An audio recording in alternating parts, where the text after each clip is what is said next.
Women who survived the mass rape of hundreds of women by rebels in eastern Congo last month have begun describing the horror of their experience.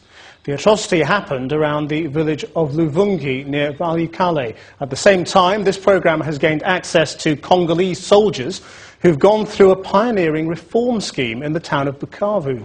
Once rapists themselves, they now recognise their crimes. Viewers may find this report by our international editor, Lindsay Hilson, very distressing. The survivors of mass rape around the village of Luvungi last month speak of an ordeal so dreadful it's hard to listen to their stories. More than 280 women were gang raped by militiamen in the forests of eastern Congo. They came with torches when they entered the house, and they beat us using those torches. They would beat us for a long time. After they raped us, they would walk out and we would do our best to escape into the bush. Sometimes we would have to crawl on the ground while they would rape others until dawn. They would also sometimes follow us into the forest or wherever we are hiding at night. And if we were found, they would then rape us again. And that's how they managed to rape all the women of Luvungi. Nearby UN peacekeepers failed to protect the women. Their bosses in New York say they'll do better next time.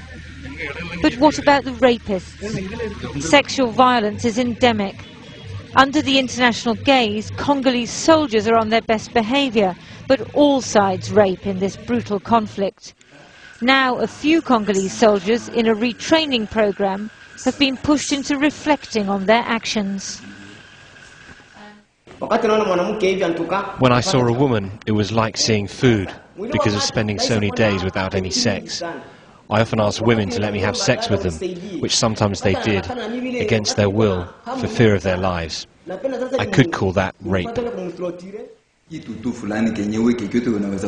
did all sorts of things to women just because we felt we were in a position of power and there weren't going to be any consequences. We took advantage of their vulnerability, knowing they couldn't defend themselves. We were using our power to abuse women physically and sexually. I agree that forcing women to do things against their will is wrong. However, the isolation of life in the war in the forest that we're living is partly to blame for our behaviour towards women. It meant we had no mercy. The soldiers who aren't participating in the rape would stand and cheer, enjoying witnessing such an act. This normally encouraged more and more soldiers to rape women. Sometimes it starts with one soldier raping a woman, and then it ends up with a gang rape. And that's why I say it's like evil spirits are making us treat women in this way. I now believe that this training will prevent these things from ever happening again. Rape victims near the town of Bukavu learn hygiene and childcare and receive trauma therapy, as will the victims of the most recent atrocities. There are many projects to help them earn a living by, for example, making roof tiles.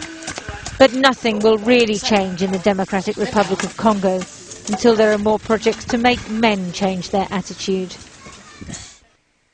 For women like Solange, bringing up a child of rape, it's been a long nightmare. She's been raped 4 times in the last 9 years of conflict. I believe the war is the cause of all this. I started school at 6 and got married at 17, and for all those years I never heard of anybody who got raped or killed by a Congolese soldier. We only started getting rape cases in 1994, when Rwandan forces and militia came over the border. I've always advised and encouraged others who have been raped. I often tell them to be resilient, because even if they went through the ordeal of rape, they should still be grateful to be alive. She's called her child Esperanza, meaning hope, something she tells other women who've been raped, that they should still somehow try to feel. Lindsay Hilson, just a couple of things in brief. The government